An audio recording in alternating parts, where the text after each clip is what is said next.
Hello बच्चों, तो भाई कैसे हो आप सभी। आई होप सारे वाले के एकदम अच्छे होंगे, एकदम बड़े होंगे और एकदम मस्त होंगे। क्या हाल चाल है तुम लोगों के। Hello hello hello, good evening good evening good evening good evening Kushal, Sarthak, good evening Anamika, क्या हाल चाल Janvi, hello hello hello hello hello Rakesh, hello Ravi, hello miss, hello Bhumika, hello Kritika, hello hello Anshika, hello Aman Kumar, hello Tanya, hello hello hello Supriya, hello Varsha, hello Rohit, hello Ansh, hello Manoj, क्या हाल चाल Asif, Hariom, good evening Arpita, Mohammad, good evening Siya, good evening Kushagra, Guddu, good evening Faizan, Tanishka, hello hello hello Rajkumar, hello Ansh Yadav, hello Ritika, hello hello hello Ansh, hello Avinish, hello Ashutosh, hello Diksha, hello Abhishek, Baliram, hello hello hello Anu, hello Pooja, hello Ratan, Aryan, Utkarsh, hello hello Ayush, Bhumika, hello hello hello hello hello, क्या हाल चाल, good evening good evening good evening good evening good evening. हाँ जी। सो हमारा chapter चल रहा था रेखाएं एवं कोण, और हमने रेखाएं एवं कोण में काफी सारी चीजें जो हैं वो लास्ट चैप्टर तक पढ़ ली थी। मतलब इस चैप्टर की जो थ्योरी थी एक तरीके से देखी जाए तो वो हमने कंप्लीट कर ली थी। ठीक है। जितनी भी हमारी प्रमेय थी, जो भी हमने पढ़ी थी, वो सारी की सारी प्रमेय हमने पढ़ ली थी। जिनमें सिद्ध करने वाली जो प्रमेय थी वो मैंने तुम्हें सिद्ध भी करा दी थी। ठीक है। और हमारे ऑलमोस्ट हर एक तरीके का जो क्वेश्चन हो सकता था पॉसिबली, वो हमने हमारा इस चैप्टर से, मतलब क्वेश्चन जो हमने करने थे वो हमें आज की क्लास में देखने हैं। ठीक है। सो हाँ भाई, लास्ट क्लास तक हमने पढ़ा था, जो जो प्रमेय हमने पढ़ी थी मैं एक बार रिवाइज करा देता हूं तुम लोगों को। सबसे पहली प्रमेय जो हमने पढ़ी थी वो ये थी कि अगर किसी भी सीधी रेखा पर, किसी भी सीधी रेखा पर कोई किरण खड़ी है, किसी भी सीधी रेखा पर कोई किरण खड़ी है, मान लो आपका कोई सीधी रेखा है पी क्यू, और इसके ऊपर कोई किरण खड़ी हुई है, ठीक है, मान लो एक्स वाई, तो इस तरह बने आसन्न कोणों का जो योग होगा वो कितना होगा भाई। इस तरह बने आसन्न कोणों का योग 180 डिग्री होता है। ये चीज हमने पढ़ी थी। ठीक है। यानी कि आपका ये वाला कोण प्लस ये वाला कोण, दोनों का जो योग होगा आपका कोण पी एक्स वाई, या फिर आप इस कोण को नाम दे सकते हो वाई एक्स पी, दोनों ही नाम बिल्कुल सही हैं। ठीक है। बराबर होगा किसके, ये बराबर होगा कोण वाई एक्स क्यू के, सॉरी, ये आपका पी एक्स वाई और कोण वाई एक्स क्यू या फिर क्यू एक्स वाई एक ही बात है। वाई एक्स क्यू या फिर क्यू एक्स वाई, दोनों का जो योग है वो 180 डिग्री के बराबर होगा। पहली प्रमेय हमने ये पढ़ी थी, है ना। दूसरी प्रमेय मेरे लल्लू लाल हमने क्या पढ़ी थी, दूसरी प्रमेय हमने पढ़ी थी कि अगर दो रेखाएं एक दूसरे को प्रतिच्छेद करती हैं किसी एक बिंदु पर, अगर दो रेखाएं किसी एक बिंदु पर एक दूसरे को प्रतिच्छेद करती हैं,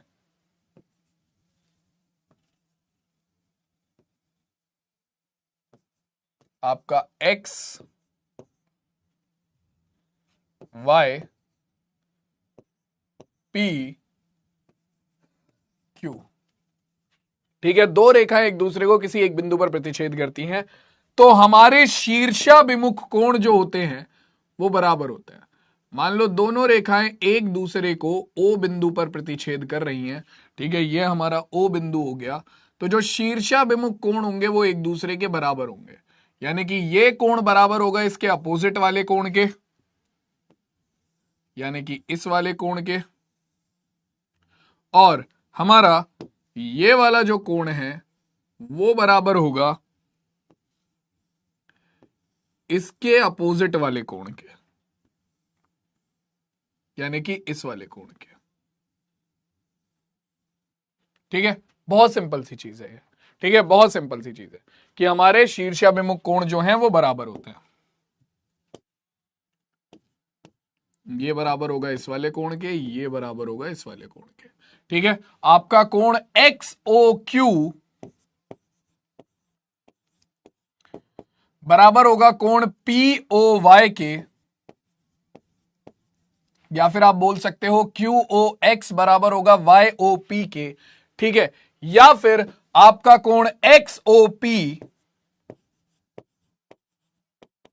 बराबर होगा कोण किसके? क्यू ओ वाई या वाई ओ क्यू, दोनों में से कुछ भी बोल सकते हो, क्यू ओ वाई के। ठीक है, तो ये हमारा क्या है? ये हमारा शीर्षाभिमुख कोण हो गया। ठीक है ठीक है भाई, क्लियर हो गई बात? ये प्रमेय सबको याद है? साक्षी क्लास नहीं चल रही है भाई। क्लास क्यों नहीं चल रही है? क्लास तो चल रही है तुम लोगों की, क्लास तो चल रही है तुम लोगों की।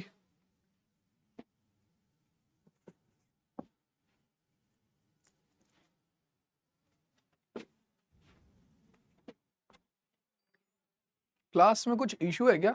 कुछ बच्चे बोल रहे हैं क्लास नहीं चल रही है। अच्छा, सो भाई देखो, जिन बच्चों ने पहले से ज्वाइन किया हुआ है ना, वो एक बार क्या कहते हैं, मतलब बैक करके वापस से क्लास में आ जाओ। आपको तो सुन भी नहीं पाएंगे, वो इनको बोल दीजिए वो रीजॉइन कर। हाँ, मतलब वही कि जो बच्चों को क्लास दिख रही है, जो बच्चों को क्लास दिख रही है, प्लीज एक बार आप एक काम करो, बच्चों को बोल दो कमेंट में कि क्या कहते हैं, क्लास को एक बार बैक करके वापस से ज्वाइन करें। ठीक है, जिन भी बालकों को क्लास दिख रही है, प्लीज एक बार बोल दो कमेंट में कि क्लास को एक बार बैक करके वापस से ज्वाइन करें। ठीक है,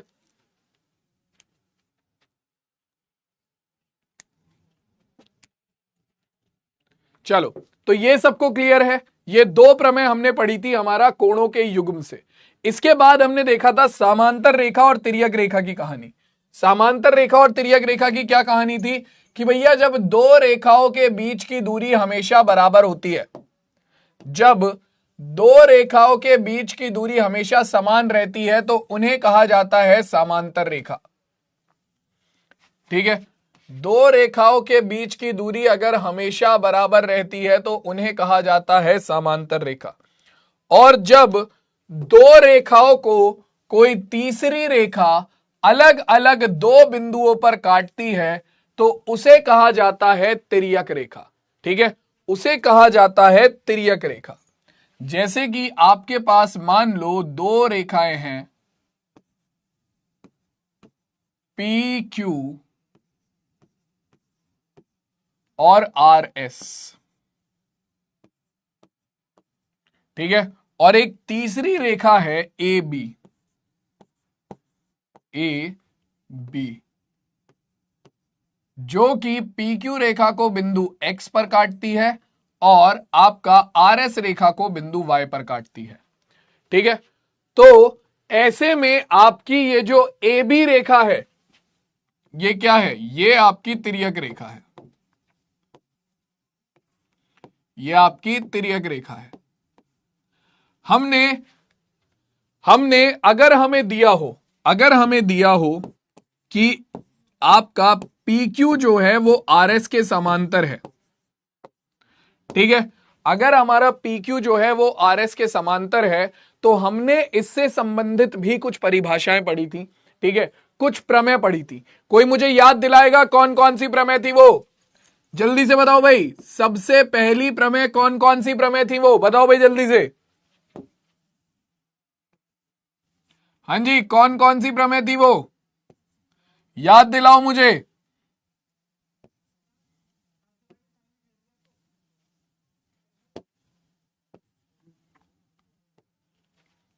कौन कौन सी प्रमेय थी वो? सबसे पहली प्रमेय याद दिलाओ चलो।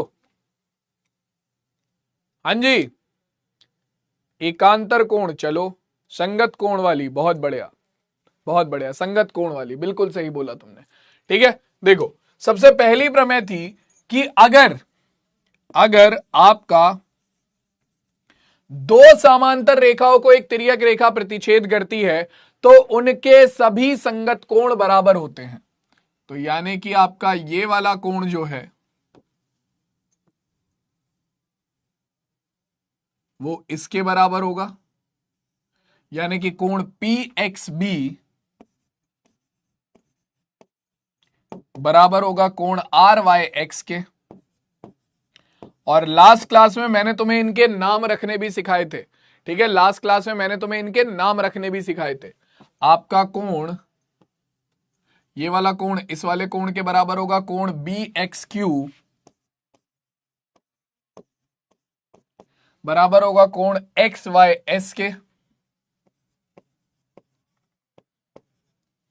ठीक है, इसके अलावा आपका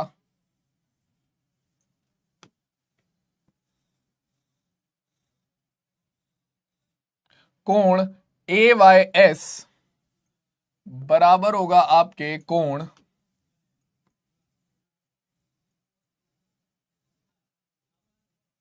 किसके, आपका QXY के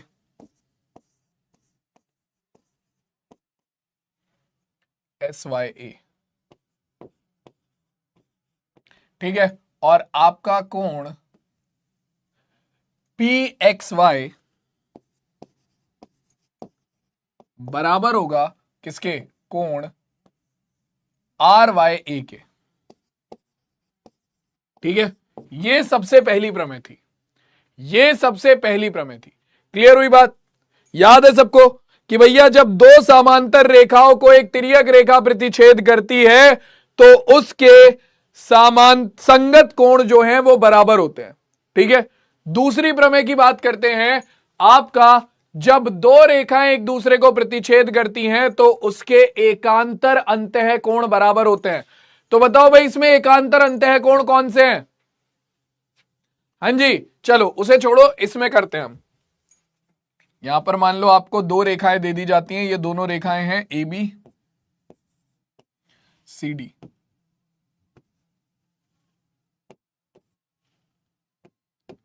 ठीक है। एक रेखा है आपकी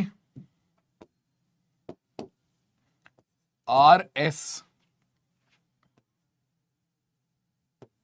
जो कि AB को बिंदु P पर और CD को बिंदु Q पर प्रतिच्छेद करती है, ठीक है। तो अब हमें पता है कि एकांतर अंतः कोण, अगर आपको दिया जाए कि AB समांतर है CD के, यदि AB समांतर है CD के, ठीक है, तब क्या होगा? आपको हमने पिछली क्लास में पढ़ा था हमने ये चीज कि जब दो रेखाएं समांतर होती हैं तो उनकी तिर्यक रेखा के एकांतर अंतः कोण बराबर होते हैं। एकांतर अंतः कोण बराबर होते हैं मतलब आपका जो ये वाला कोण है वो किसके बराबर होगा?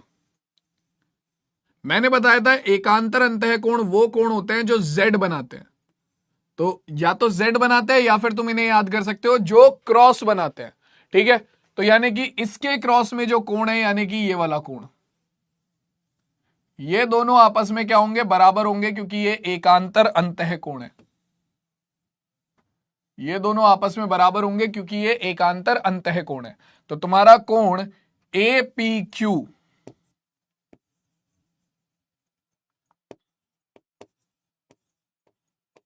बराबर होगा किसके? कोण DQP के, ठीक है। और तुम देख सकते हो ये Z भी बनाएंगे, ये Z भी बना रहे हैं। कैसे? ये देखो, ये रहा Z बना रहे हैं भाई, दोनों के दोनों कोण मिलके, ठीक है। और दूसरा एकांतर अंतः कोण कौन सा है? दूसरा एकांतर अंतः कोण है आपका ये वाला कोण, बराबर होगा इसके क्रॉस वाले कोण के, यानी कि इसके,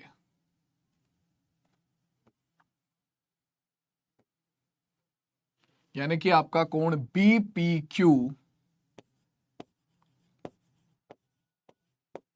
बराबर होगा किसके? कोण CQP के,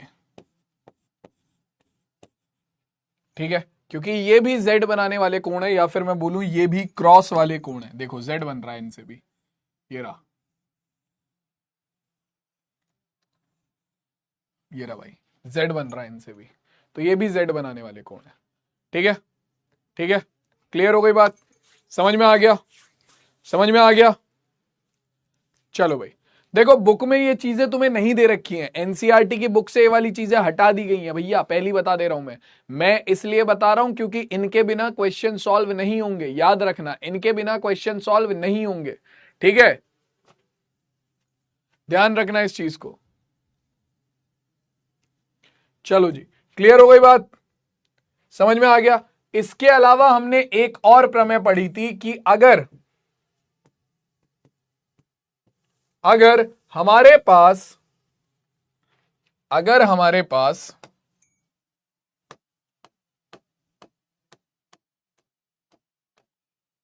दो समांतर रेखा है और दो समांतर रेखाओं की हमें एक तिर्यक रेखा दी हुई है, दो समांतर रेखाओं की हमें तिर्यक रेखा दी हुई है, ठीक है, दो समांतर रेखाओं की तिर्यक रेखा अगर हमें दी हुई है, ठीक है, तो उसके एक ओर के अंतः कोणों, एक ओर के अंतः कोण जो होंगे वो संपूरक होंगे, ठीक है, समांतर रेखाओं के तिर्यक रेखा के एक ओर के अंतः कोण जो है वो संपूरक होंगे। कहने का मतलब है आपका क्या, कि आपका ये वाला कोण प्लस ये वाला कोण, दोनों का योग 180 डिग्री होगा। आपका कोण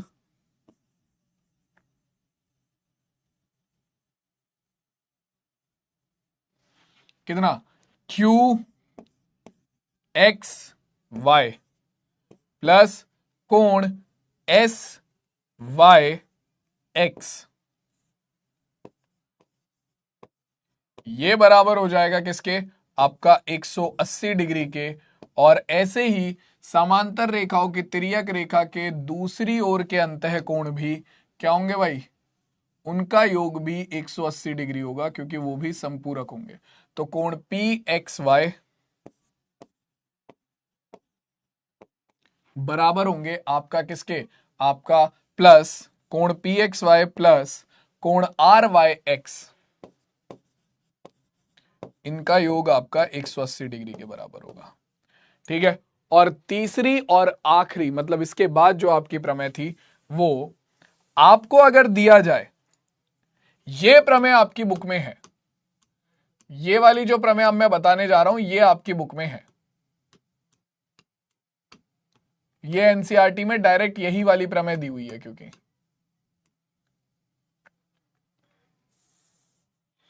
कि अगर आपको दिया जा रहा है क्या, कि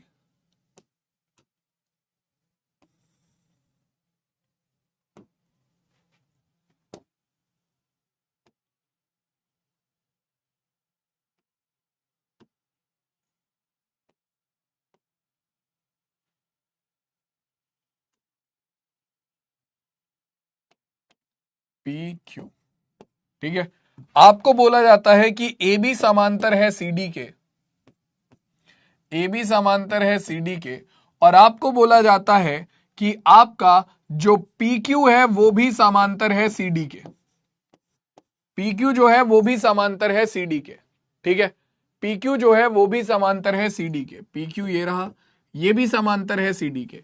तो इसका मतलब जब दो रेखाएं किसी एक ही रेखा की समांतर होंगी, तब आपका वो दोनों रेखाएं आपस में भी समांतर हो जाएंगी, ठीक है, अपने आप ही वो दोनों रेखाएं आपस में भी समांतर हो जाएंगी, यानी कि आपका ए बी समांतर हो जाएगा किसके, पी क्यू के, ठीक है। और इसके साथ आपके इस चैप्टर की सारी थ्योरी का एक रिवीजन मैंने दे दिया है तुम्हें, ठीक है। चलो जी, क्लियर हो गई बात यहां तक, जल्दी से बताओ मुझे, यहां तक सबको क्लियर है, चैप्टर की पूरी थ्योरी का एक रिवीजन दे दिया है मैंने तुम्हें,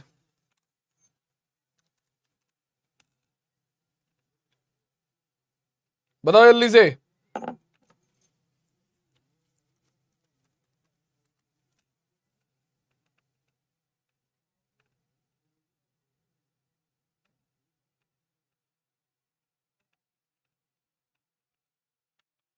अगर सबको क्लियर है तो एक बार कमेंट सेक्शन में फायर इमोजी दिखा दो मुझे जल्दी से, बहुत तेजी से भाई, बहुत तेजी से, मेरे लल्लू लाल।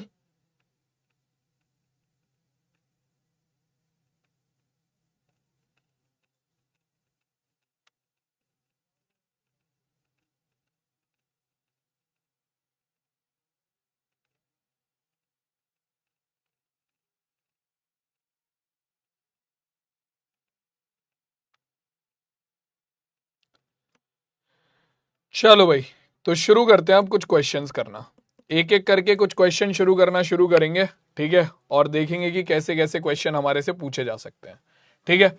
आ जाओ भाई, शुरू करते हैं पहले क्वेश्चन के साथ। क्वेश्चन में आपसे कहा जाता है, आकृति में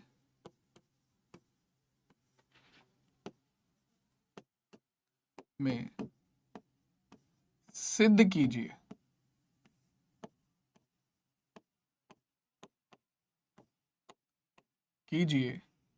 कि x प्लस वाई बराबर w प्लस जेड।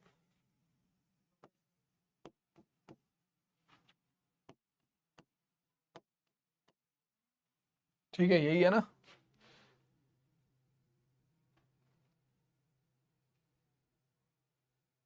ओ उल्टा है। तो आपको दिया हुआ है आकृति में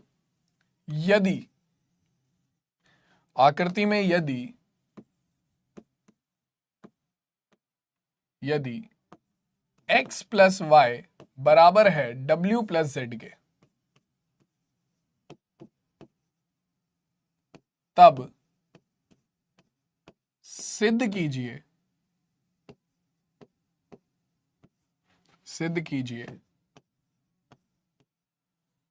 कि मेरे लल्लू लाल AOB एक सरल रेखा है। एक सरल रेखा है।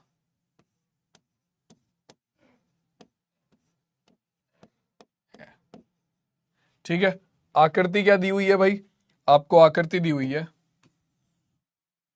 ठीक है,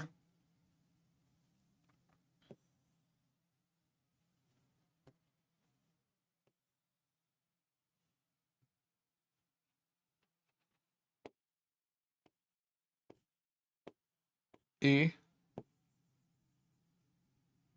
O B।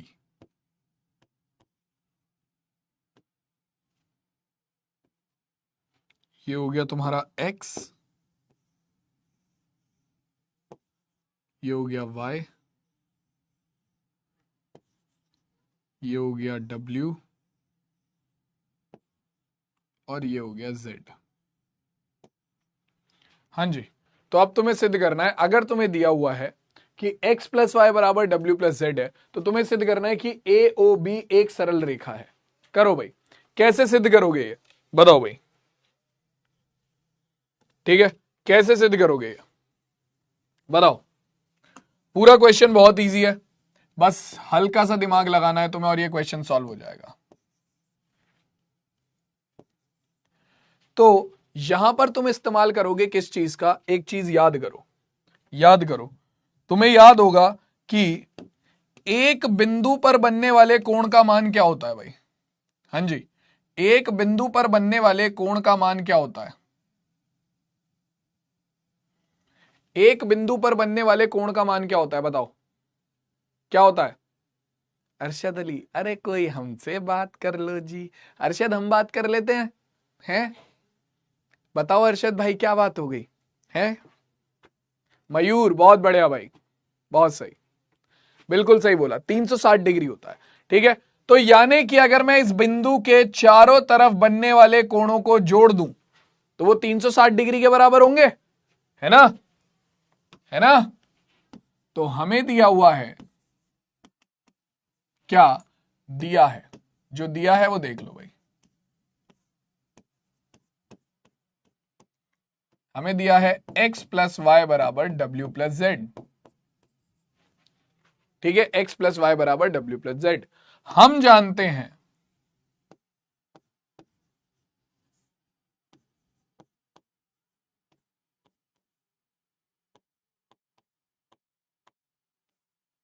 हैं एक बिंदु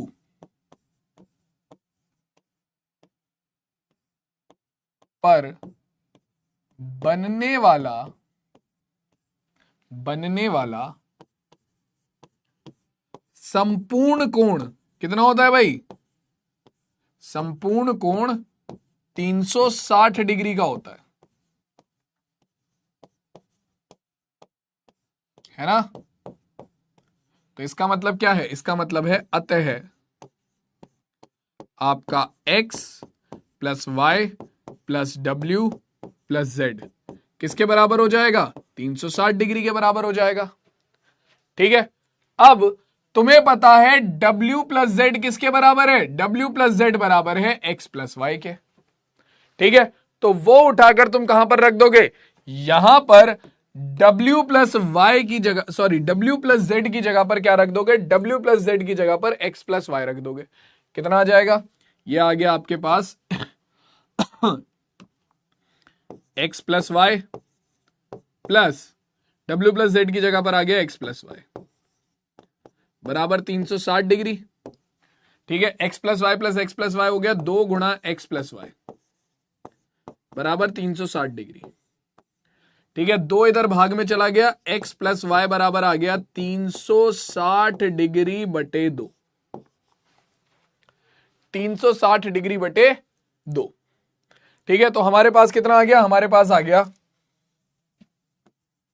x प्लस वाई बराबर 360 डिग्री बटे 2 यानी कि आपका 180 डिग्री। तो अब तुम जानते हो कि किसी बिंदु पर अगर दो आसन्न कोणों का योग 180 डिग्री आता है, ठीक है, या तो तुम ऐसे कह लो कि किसी बिंदु पर बनने वाले अगर कोण 180 डिग्री आ जाता है तो वो क्या होती है, सरल रेखा होती है। ठीक है, x प्लस वाई कैसे आया बेटा, एक बात बता, क्वेश्चन में दिया हुआ है ना तुझे, ये चीज तो क्वेश्चन में दी हुई है ना कि x प्लस वाई बराबर w प्लस जेड है। तो यहां पर मैंने w प्लस जेड की जगह पर उठाकर क्या रख दिया, x प्लस वाई रख दिया। बस ये w प्लस जेड था, ये रहा w प्लस जेड, इसकी जगह पर x प्लस वाई रख दिया।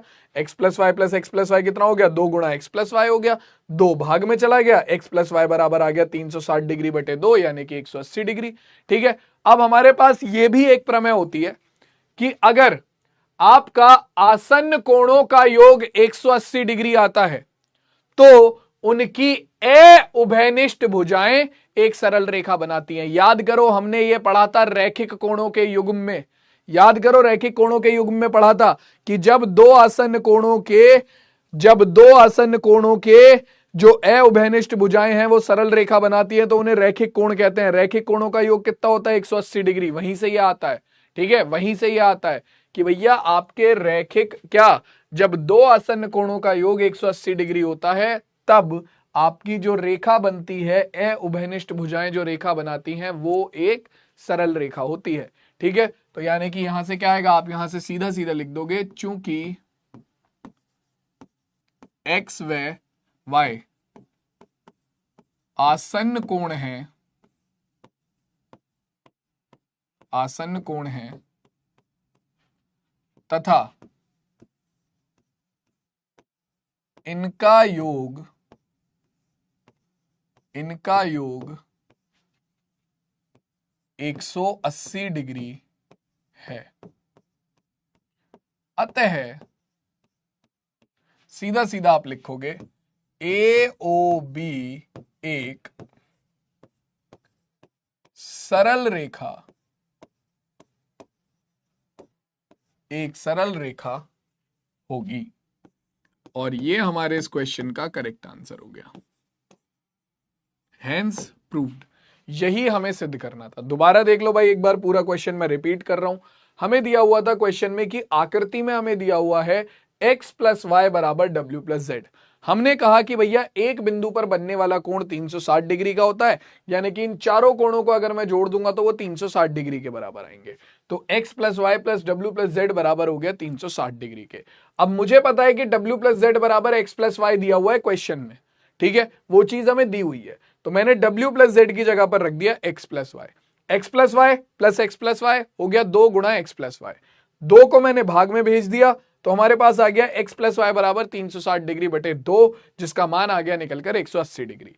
अब जब आसन्न कोणों का योग 180 डिग्री होता है तो उनकी उभयनिष्ठ भुजाएं एक सरल रेखा बनाती हैं। ये चीज हमने पढ़ी है, तो हमने सीधा सीधा लिख दिया कि x और y आसन्न कोण है और इनका योग 180 डिग्री है, अतः AOB एक सरल रेखा होगी। और इसके साथ हमारा क्वेश्चन हो गया खत्म। ठीक है, क्लियर हो गई बात? जल्दी से बताओ भाई, यहां पर किसी को कोई डाउट? जल्दी बोलो भाई। अब देखो एक क्वेश्चन है जो काफी ज्यादा पूछा जाता है पेपर में, ठीक है, एक क्वेश्चन है जो काफी ज्यादा पूछा जाता है भाई पेपर में कई बार, और ये लॉन्ग क्वेश्चन में आता है। ठीक है, ये बड़े क्वेश्चन में आएगा, ये 4 नंबर का क्वेश्चन आएगा अगर तुम्हारे पास आता है तो। ठीक है, क्वेश्चन क्या है? क्वेश्चन बहुत सिंपल है। आकृति में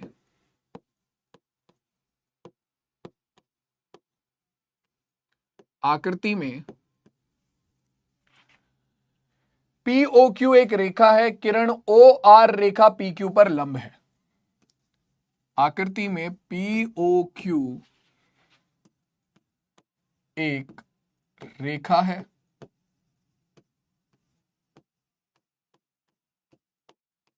वह किरण OR रेखा PQ पर लंब है। किरण OR PQ पर लंब है। ठीक है, और क्या दिया है? और दिया है OP और OR के बीच में OS एक अन्य किरण है। OP और OR के बीच में OS एक अन्य किरण है। एक अन्य किरण है। ठीक है, तब सिद्ध कीजिए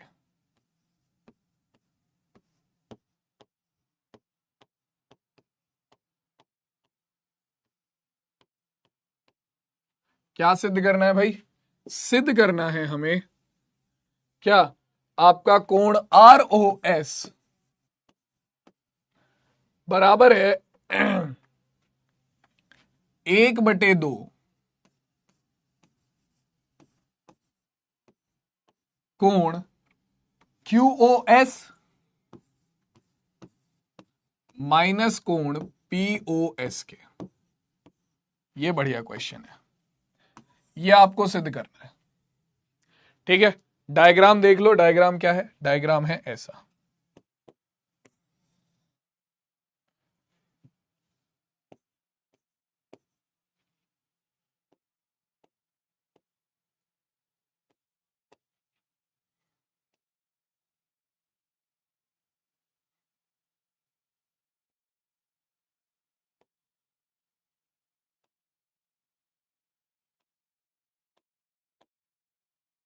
ठीक है, और OR और OP के बीच में, OR और OP के बीच में एक किरण है OS।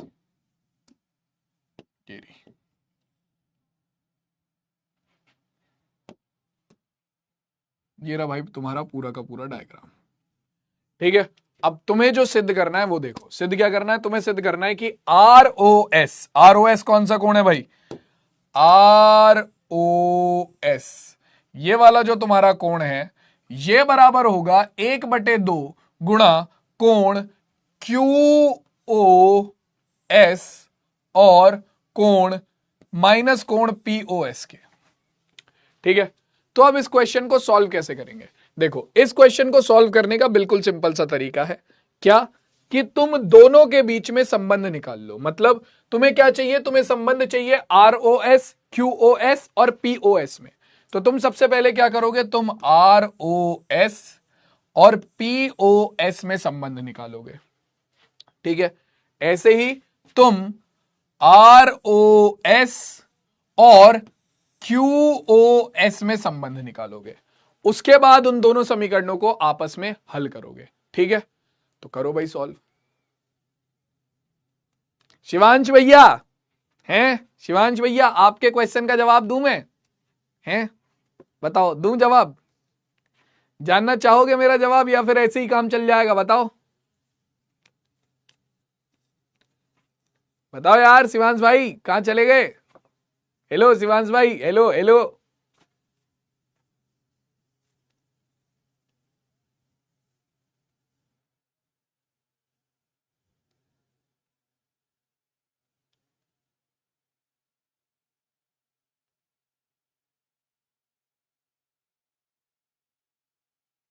सर सिद्ध करना डिफिकल्ट है बेटा। एक बात बताओ, इस क्वेश्चन में क्या डिफिकल्ट लग रहा है तुम्हें? हाँ भाई, तुम्हें इस क्वेश्चन में क्या डिफिकल्ट लग रहा है? तुम्हें बहुत सिंपल सी चीज है, तुम्हें डायरेक्टली क्या निकालना है, तुम्हें यहां पर डायरेक्ट एक संबंध निकालना है तीनों के बीच में। तो हम एक एक करके दोनों के बीच में संबंध निकाल लेते हैं, एक एक करके दोनों के बीच में संबंध निकालते हैं। सबसे पहले देखो इसने हमें क्या दिया हुआ है। सबसे पहली चीज जो इसने हमें क्वेश्चन में दी हुई है वो दी है कि ओ आर और पी क्यू लंब है। ठीक है, यानी कि ये जो पी क्यू है इस पर ओ आर लंब है। लंब कब बनता है? जब आपका कोण होता है 90 डिग्री का। तो कहने का मतलब आपका ये वाला कोण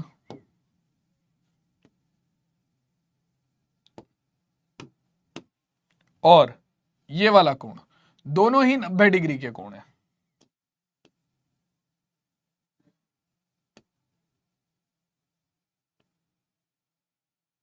ठीक है, ये भी 90 डिग्री का कोण है इधर, ये भी 90 डिग्री का कोण है इधर, और ये भी 90 डिग्री का कोण है इधर। ठीक है, क्योंकि 90 डिग्री का कोण बनता है तभी लंब होते हैं। ठीक है, तो हम क्वेश्चन को सॉल्व करेंगे। सबसे पहली चीज हम यही लिखेंगे, आंसर हमें दिया है, क्या दिया है भाई? हमें दिया है कि ओ आर पी क्यू पर लंब है। ठीक है, ओ आर लंब है पी क्यू पर। तो अतः हम क्या लिखेंगे? अगर ओ आर पी क्यू पर लंब है तो यानी कि हमारा कोण क्यू ओ आर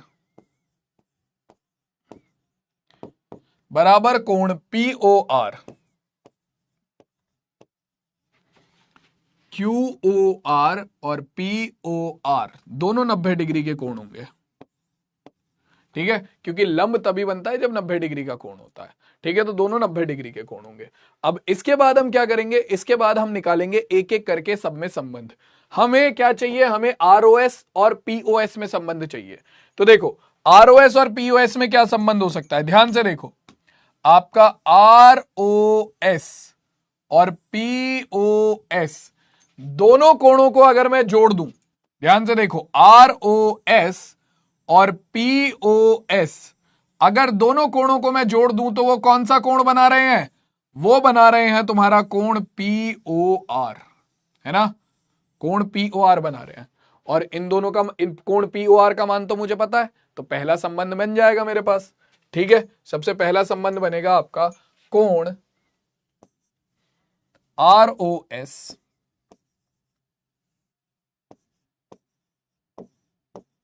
प्लस कोण पीओएस। दोनों कोणों को जोड़ोगे तो ये बनेगा कोण पीओआर के बराबर। ठीक है, देख लो भाई, बिल्कुल सिंपल सी चीज है, इसमें तो कोई ज्यादा मैंने कुछ गणित लगाया ही नहीं। पीओएस और आरओएस दोनों को जोड़ दिया तो क्या बना? बन गया कोण पीओआर। यही कोण बनेगा तुम्हारे पास, यही कोण बनेगा तुम्हारे पास। ठीक है, तो पहला कोण हमारे पास ये बन गया।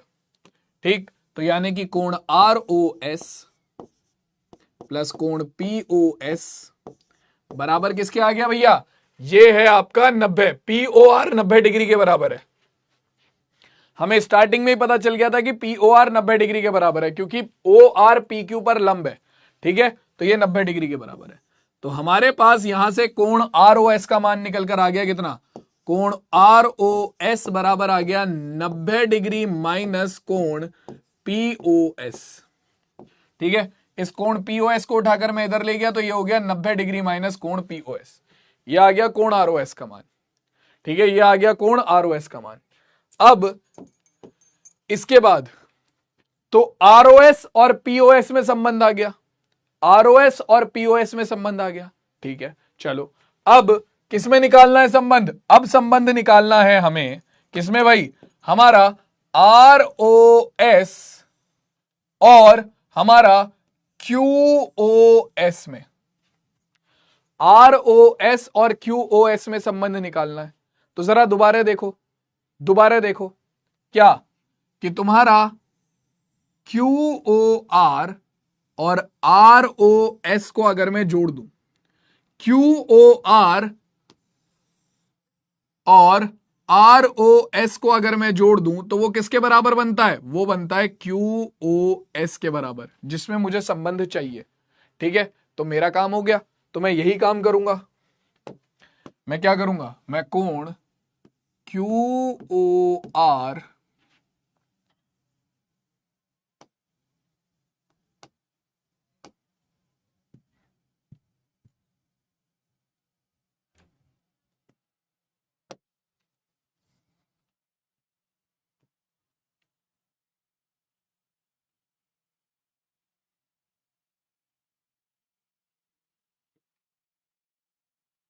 डायग्राम बचा लो, बाकी सब हटा दो। बाकी सब लिखा हुआ है, टेंशन मत लो। ये लिखा हुआ है यहाँ पे। ठीक है, तो अब मैं दूसरा काम क्या करूंगा? मैं दूसरा काम करूंगा कि मैं लिखूंगा क्यू ओ आर और आर ओ एस बराबर है टोटल किसके? क्यू ओ एस के। बराबर है टोटल किसके? क्यू ओ एस के। तो हमारा कोण आर ओ एस प्लस कोण क्यू ओ आर, दोनों को जोड़ा तो ये बराबर आ गया कोण क्यू ओ एस के। कोण क्यू ओ आर का मान है 90 डिग्री। हमें पता है ओ आर पी क्यू पर लंब है, तो हमारे कोण क्यू ओ आर का मान है 90 डिग्री। ठीक है, तो ये मान उठाकर मैं यहां पर रख दूंगा, तो मेरे पास आ जाएगा कोण R O S plus 90 degree बराबर आ गया कोण क्यू ओ एस के। 90 डिग्री इधर जाकर माइनस हो जाएगा, कोण आर ओ एस बराबर आ गया आपका कोण Q O S minus 90 degree के। हाँ जी, ये बन गई हमारी समीकरण नंबर 2। ये हो गई समीकरण नंबर 1। अब आपको कुछ नहीं करना, सिर्फ दोनों समीकरणों को उठाकर जोड़ दो। ठीक है, सिर्फ दोनों समीकरणों को उठाकर जोड़ दो। ठीक है, तुम्हारा क्वेश्चन सॉल्व हो जाएगा। ठीक है, दोनों समीकरणों को उठाकर जोड़ दो। समीकरण 1 प्लस समीकरण 2। ठीक है, तो अपने पास क्या आएगा? अपने पास आएगा कोण आर ओ एस प्लस कोण आर ओ एस बराबर, दोनों समीकरणों को जोड़ेंगे, 90 डिग्री माइनस कोण पी ओ एस प्लस कोण क्यू ओ एस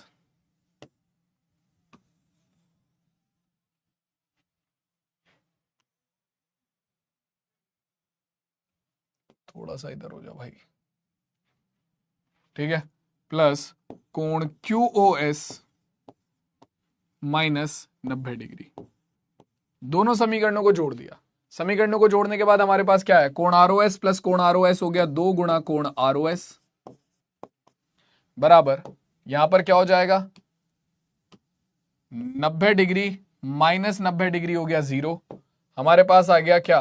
प्लस का कोण क्यू ओ एस माइनस कोण पी ओ एस। ठीक है, तो ये जो 2 है इधर भाग में चला जाएगा, कोण आर ओ एस बराबर आ गया 1/2 ब्रैकेट के अंदर कोण क्यू ओ एस माइनस कोण पी ओ एस। बेहतरीन सवाल है ये भाई, इजी और बेहतरीन सवाल, हैंस प्रूव्ड।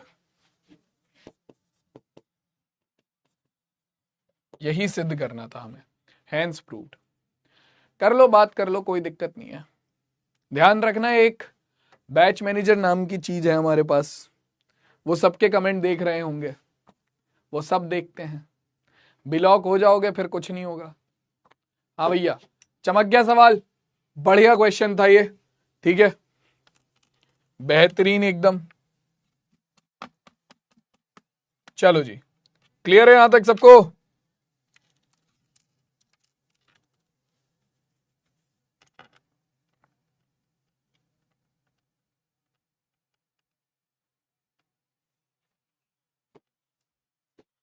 अगला क्वेश्चन देखो क्या कह रहा है। अगला क्वेश्चन हमसे कहता है आकृति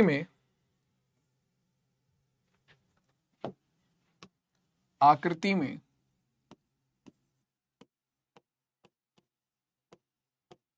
आकृति में यदि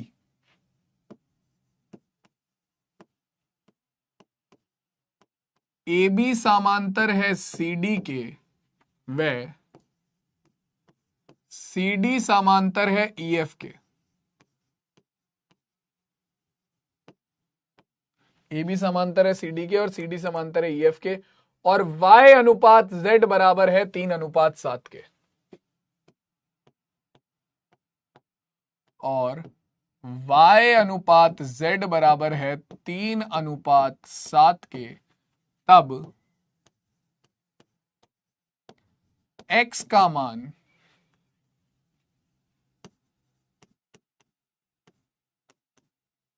ज्ञात कीजिए।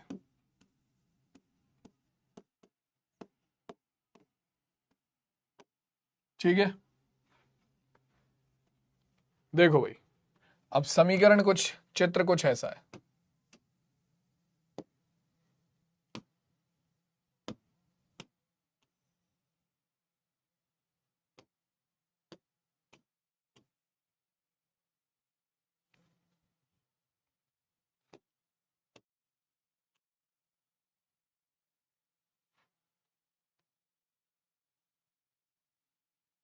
ये हो गया तुम्हारा AB,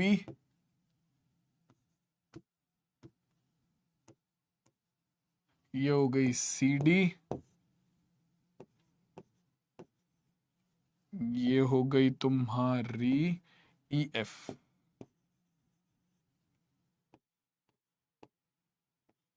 इस रेखा के बारे में कुछ कहा नहीं गया है।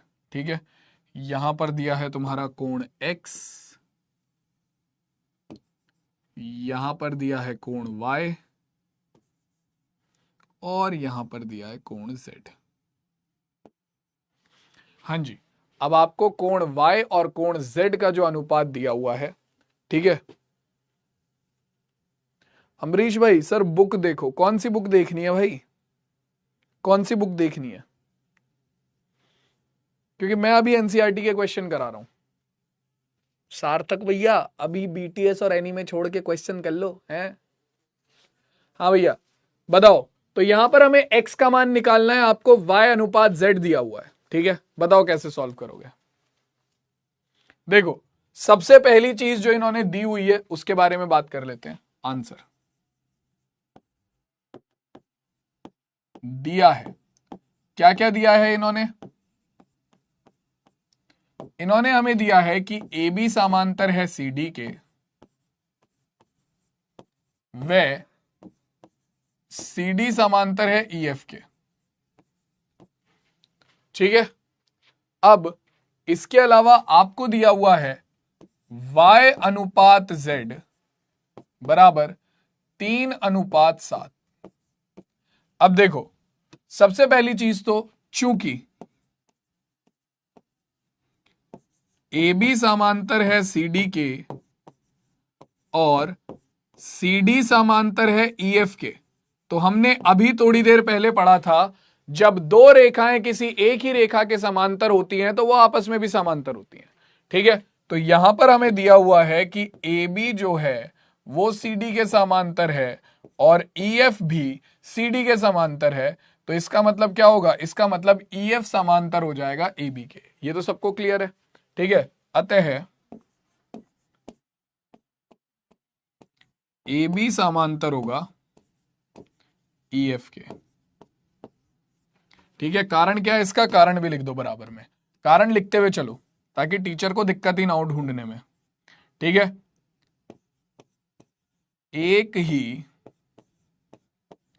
रेखा के समांतर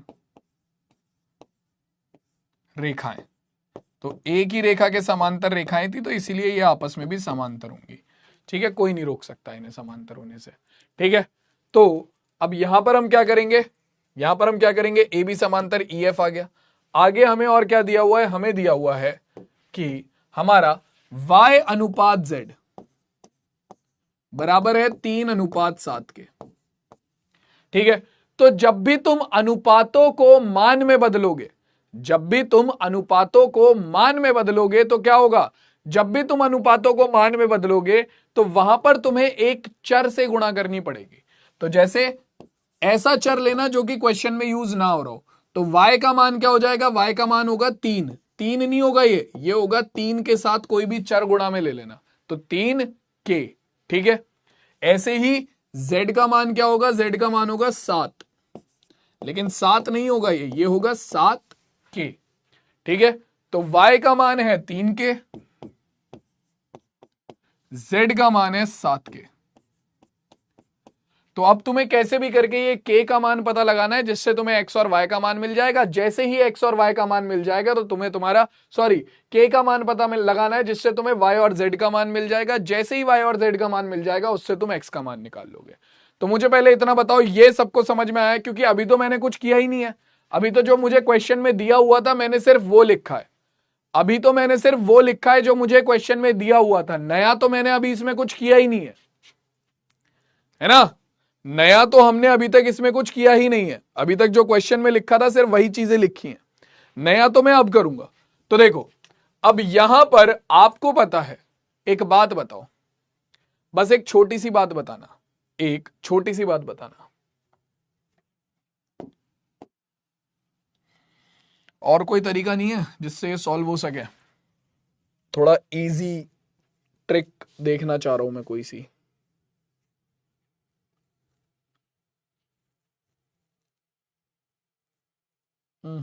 और कोई तरीका नहीं है, वैसे ही करना पड़ेगा मुझे। चलो बताओ, ये वाला कोण कितना होगा?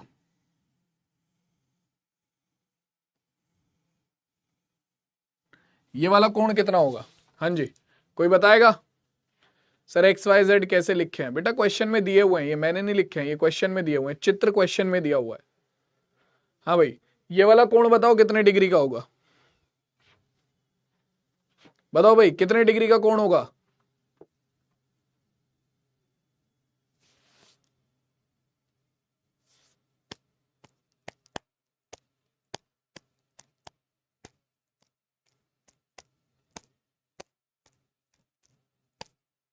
सेवन के। बहुत बढ़िया, बहुत बढ़िया।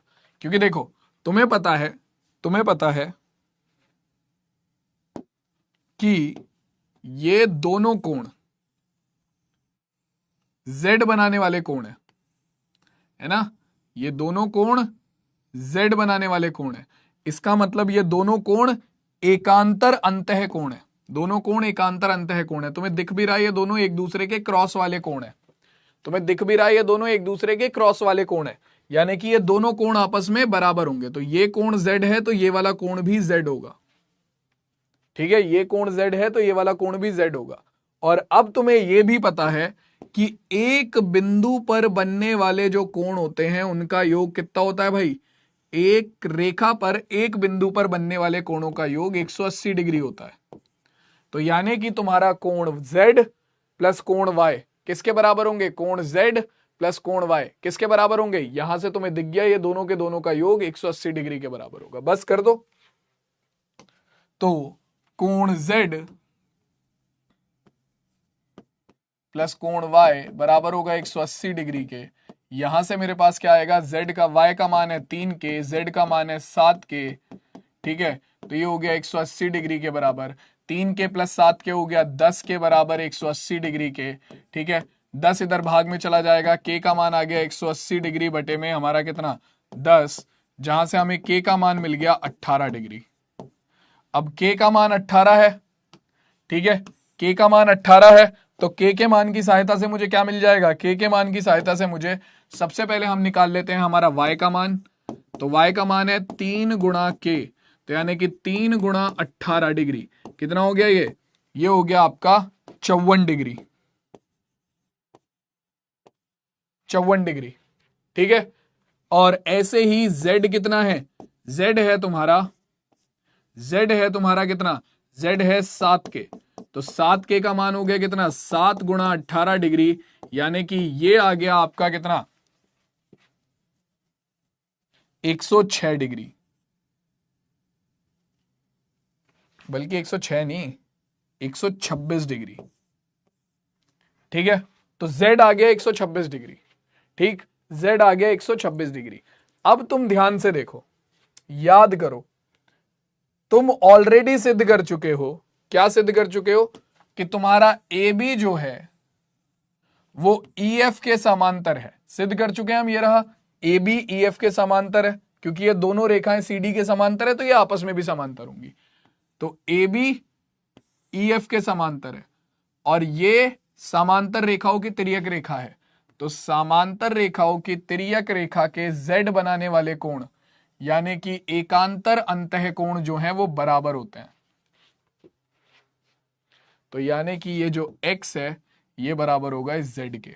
तुम देखो ए बी समांतर है ई एफ के और ये उसके कैसे कोण है, ये उसके एकांतर अंतः कोण है। तो भैया इसका मतलब क्या होगा, इसका मतलब सिंपल है, क्योंकि z बनाने वाले कोण तो बराबर होते ही होते हैं, ठीक है। तो यानी कि ये दोनों कोण आपस में बराबर होंगे। हो गया तुम्हारा क्वेश्चन सॉल्व। तुम सीधा सीधा यहां से लिखोगे क्या, तुम सीधा सीधा यहां से डायरेक्टली लिखोगे, चूंकि ए बी समांतर है सी डी के, सॉरी ए बी समांतर है ई एफ के, अतः आपका कोण x बराबर होगा कोण z के। कारण क्या है, कारण है एकांतर अंतः कोण,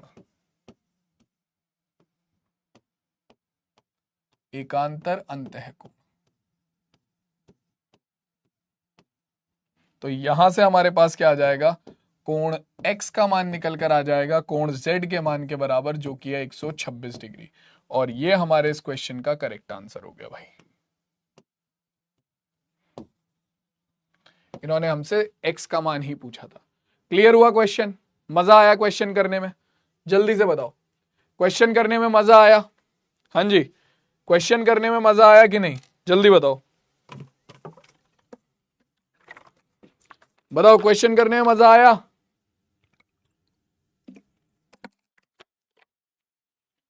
बेटा z और x संगत कोण कहां से हो जाएंगे भाई, अगर तुम इस बिंदु को उठाकर इस बिंदु के ऊपर रखते हो तो z कोण किसके ऊपर आएगा, z कोण इसके ऊपर आएगा, यानी कि ये और ये संगत कोण होंगे। संगत कोण कहां से हो जाएंगे, एकांतर अंतः कोण है क्योंकि z बना रहे हैं दोनों कोण, एकांतर अंतः कोण है क्योंकि z बना रहे हैं दोनों कोण।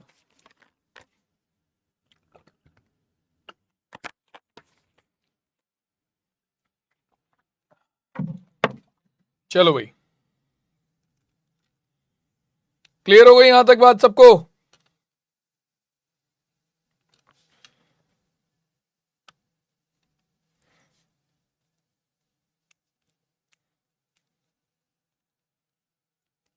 आ जाओ भाई, एक क्वेश्चन और देखते हैं। क्वेश्चन क्या है, यदि आकृति में ए बी समांतर है सी डी के और ई एफ लंब है सी डी पर, यदि आकृति में यदि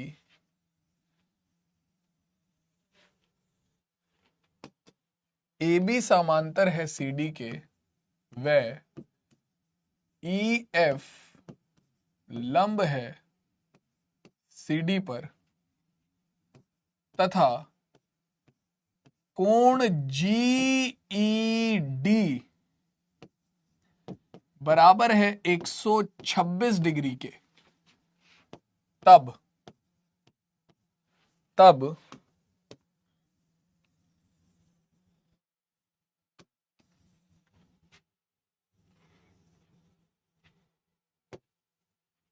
तब क्या ज्ञात करना है, ए जी ई जी ई एफ, कोण ए जी ई व कोण जी ई एफ ज्ञात कीजिए।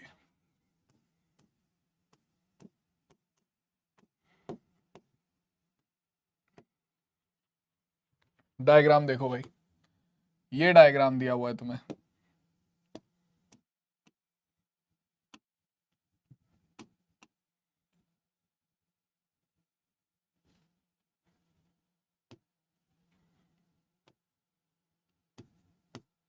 ए बी सी डी और तुमसे बोला है कि ई एफ लंब है सी डी पर, ठीक है, तो ये तुम्हारा ई एफ है,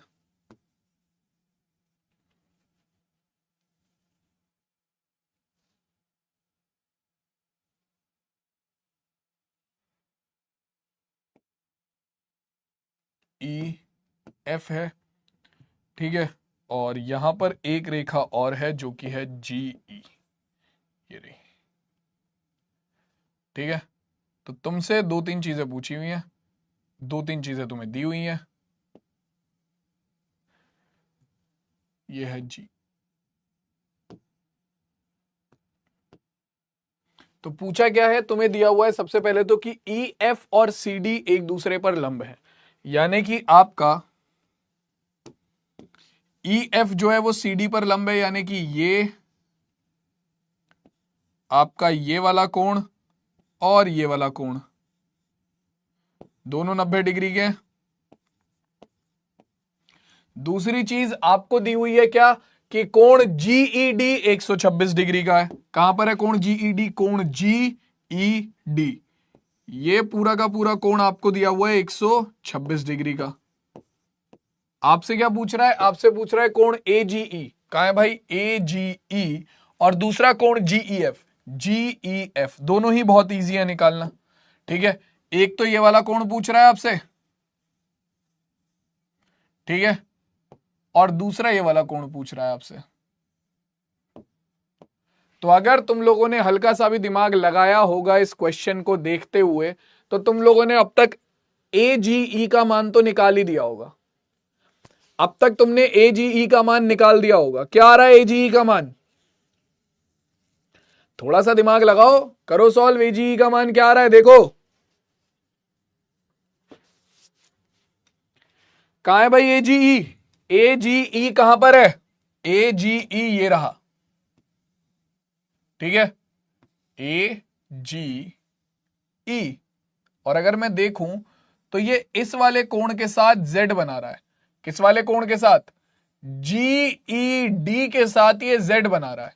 और हमें पता है कि ए बी समांतर है सी डी के और जीई इनकी तिर्यक रेखा है। तो समांतर रेखाओं की तिर्यक रेखा के जेड बनाने वाले कोण यानी कि एकांतर अंतः कोण बराबर होते हैं, यानी कि ये दोनों बराबर हो गए। क्वेश्चन खत्म हो गया भाई, आधा क्वेश्चन खत्म। देखो भैया सॉल्व कर लो इसे, जो जो दिया हुआ है सबसे पहले भी लिख लो। दिया है, क्या दिया है, हमें दिया हुआ है कि हमारा ई एफ लंब है सी डी पर। इसका मतलब क्या है, अगर ई एफ सी डी पर लंब है तो हमारा कोण एफ ई डी या कोण डी ई एफ, ठीक है, डी ई एफ और सी ई एफ दोनों के दोनों 90 डिग्री के बराबर होंगे, क्योंकि लंब तो तभी होता है जब 90 डिग्री के बराबर होता है। और बाकी दूसरी चीज हमें दी गई है कोण जीईडी बराबर 126 डिग्री के। अब क्वेश्चन को जब मैं सॉल्व करूंगा तो मैं लिखूंगा चूंकि, और एक और चीज दी हुई है, क्या दी हुई है, आपको दिया हुआ है ए बी समांतर है सी डी के,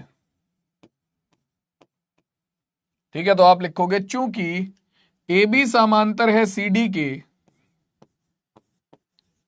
वे आपकी जीई जीई तिर्यक रेखा है, तिर्यक रेखा है, तब क्या होगा, कोण ए जी ई बराबर होगा कोण जीई डी के। और इसका कारण क्या है, कारण है कि दोनों z बनाने वाले कोण हैं, यानी कि एकांतर अंतः कोण है। और हमें पता है समांतर रेखाओं की तिर्यक रेखा के एकांतर अंतः कोण बराबर होते हैं, समांतर रेखाओं की तिर्यक रेखा के एकांतर अंतः कोण बराबर होते हैं। तो यानी कि आपके पास आ गया कोण ए जी ई का मान उतना ही जितना कोण जीईडी का मान हमें दिया हुआ है, यानी कि 126 डिग्री। चलो जी पैक कर दो इसे डब्बे में, आधा क्वेश्चन सॉल्व, ठीक है आपका, क्योंकि आपको साफ दिख रहा है कि भैया AGE और GED दोनों Z बनाने वाले कोण हैं, इसका मतलब दोनों बराबर होंगे। ठीक है, GED 126 डिग्री क्वेश्चन में दिया हुआ है, इसका मतलब AGE भी 126 डिग्री होगा। बस डायग्राम को थोड़ा ध्यान से देख लोगे तो क्वेश्चन का आंसर तुरंत निकाल पाओगे। ठीक है, अगर ज्यादा प्रैक्टिस कर ली तो क्वेश्चन का आंसर तुम लोग खाली पेपर में डायग्राम पे निकाल दोगे, तुम्हें इधर उधर जाने की जरूरत भी नहीं पड़ेगी, केवल इधर ही इधर निकाल दोगे तुम। ठीक है, डायग्राम पर। ठीक है, अब देखो दूसरा हमें क्या निकालना है, दूसरा हमें निकालना है हमारा GEF का मान। अब GEF जो है वो दो कोणों से मिलकर बना है, GEF, और अगर मैं FED इन दोनों कोणों को जोड़ दूं, अगर GEF और DEF कोणों को मैं जोड़ दूं तो मेरे पास कौन सा कोण बन रहा है, मेरे पास कोण बन रहा है GED। ठीक है, मेरे पास कौन सा कोण बन रहा है, दोनों कोणों को जोड़ने पर मेरे पास GED कोण बन रहा है, जिसका मान मुझे दिया हुआ है। तो मैं यही करूंगा, मैं सीधा सीधा लिखूंगा कि कोण GEF प्लस कोण DEF बराबर होगा किसके, कोण GED के। अब कोण GEF का मान तो मुझे निकालना है, कोण DEF का मान है 90 डिग्री। कैसे, क्योंकि हमें पता है कि भैया आपका EF जो है वो लंब है CD पर, यानी कि कोण DEF हमारा 90 डिग्री होगा। ये मैंने स्टार्टिंग में लिख दिया था, ये रहा। ठीक है, DEF जो है वो 90 डिग्री के बराबर है, क्योंकि EF CD पर लंब है, और GED का मान क्वेश्चन में दिया गया है 126 डिग्री। 90 डिग्री इधर चला जाएगा, कोण GEF बराबर आ गया हमारा 126 डिग्री माइनस 90 डिग्री। कितना हो गया, कोण GEF का मान निकल कर आ गया हमारे पास 36 डिग्री। और मेरे लल्लू लाल, ये हमारे इस क्वेश्चन का करेक्ट आंसर हो गया। क्लियर हो गई बात, समझ में आ गया सबको? चलो जी, सो दोनों ही क्वेश्चन देख लो भैया। सारे क्वेश्चन जो भी मैंने आज की क्लास में कराए हैं सारे इंपॉर्टेंट है। अगली क्लास में हम और क्वेश्चन करेंगे और उसके बाद इस चैप्टर को कंप्लीट करेंगे। ठीक है, फिर हम नया चैप्टर स्टार्ट करेंगे जिसका नाम है त्रिभुज। ठीक है, तो इस चैप्टर की जितनी भी प्रमेय है उन सब की अच्छे से प्रैक्टिस करो। जितने क्वेश्चन मैं करा रहा हूं उन सबको अच्छे से करो। जो डीपीपी में क्वेश्चन मिल रहे हैं उन्हें भी सॉल्व करो। नहीं करोगे तो तुम लोगों को प्रॉब्लम होगी मेरे लल्लू लाल। ठीक है, तो उन सबको भी सॉल्व करो। बाकी तुम लोगों के डाउट्स एक बार मुझे दिखा दो, मैं यहीं पर देख लेता हूं। सर क्वेश्चन 2 और 3 समझ नहीं आया। क्वेश्चन 2 और 3 में कुणाल भाई क्या चीज समझ नहीं आई? देखो 2 और 3 में क्या था, 2 और 3, 2 सबसे पहले 2 तो पहला तो तुम्हें समझ में आ ही गया। 2 देखो भाई, 2 और 3 से सबसे पहले 2 की बात कर लेता हूं। तो यहां पर आपको देखो, सुनो मेरी बात कुणाल भाई, इस क्वेश्चन के लिए मैं तुम्हें एक ही बात बोलूंगा। ठीक है, रुक जाओ,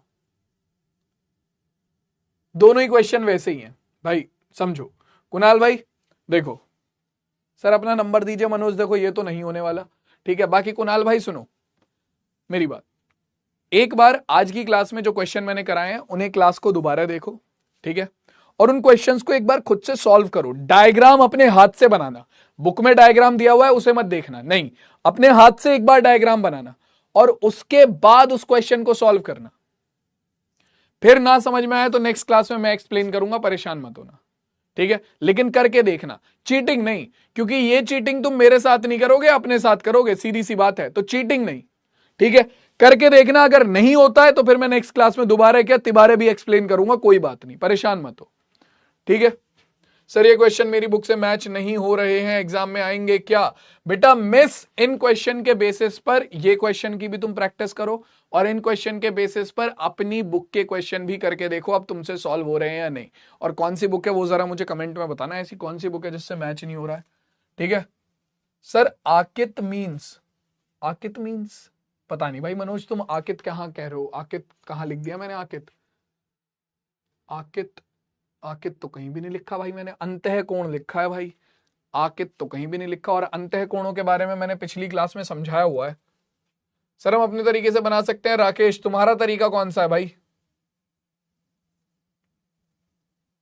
हाँ अरे अमित मैं बता रहा हूं, देख इन क्वेश्चंस को सॉल्व करने के है ना मल्टीपल तरीके हो सकते हैं, ठीक है, क्योंकि तुम यहां पर अलग अलग संबंध लगा सकते हो। तो तुम अगर किसी अलग क्वेश्चन से कर रहे हो तो कोई दिक्कत नहीं है। हर क्वेश्चन के आंसर में कारण लिखना जरूरी है क्या? हाँ बेटा रश्मि, देखो इससे तुम्हारी इमेज अच्छी बन जाएगी टीचर की नजरों में, ठीक है, और लिखना भी जरूरी है, टीचर को परेशान नहीं होना पड़ेगा, ध्यान से समझो।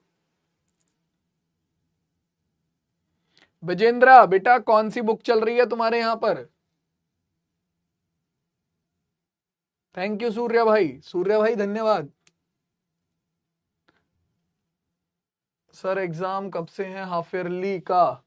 बताओ डॉक्टर समर भाई, ये तो मुझे भी नहीं पता ना, ये तो तुम्हारे स्कूल वाले बताएंगे, क्योंकि हर स्कूल में हाफ ईयरली एग्जाम अलग अलग टाइम पे होते हैं, ठीक है। बट जहां तक है जनरली अक्टूबर से स्टार्ट हो जाते हैं, ठीक है, अक्टूबर से स्टार्ट हो जाते हैं सबके ही हाफ ईयरली एग्जाम, तो तुम लोगों के भी हो जाने चाहिए, ठीक है। बाकी मैं तुमसे अब मिलूंगा सीधा तुम्हारी अगली क्लास में, तब तक अपना ध्यान रखो, पढ़ाई लिखाई करते रहो, ठीक है। और जो क्वेश्चन मैंने आज की क्लास में कराए हैं उन्हें जरूर करना, रिवाइज करना। तब तक टेक केयर, टाटा और बाय बाय।